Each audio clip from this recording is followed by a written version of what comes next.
How to read a Motorola Solutions two-way radio battery. 1. Remove the battery from the portable radio to determine if your Motorola two-way radio battery is under warranty. 2. Most two-way radio batteries have a label that provides information about the battery's capacity, voltage, and model number. 3. The model number for this battery is PMNN4808A. 4. The battery will contain a 4-digit code on the two-way radio battery label. The date code is 2138.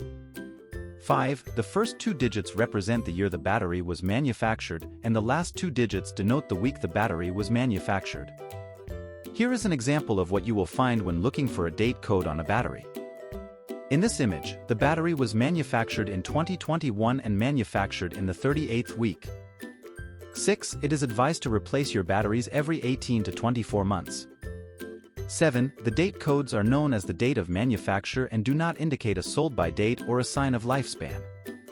Batteries are often stored for a few years before sale, and sometimes it takes 6 to 9 months from production to reach the dealer or customer. If your date code is a few years old, it shouldn't affect the performance or life of the battery if stored at the correct temperature and charge level. If you have concerns about your two-way radio battery or need assistance replacing it, contact Chicago Communications for further support.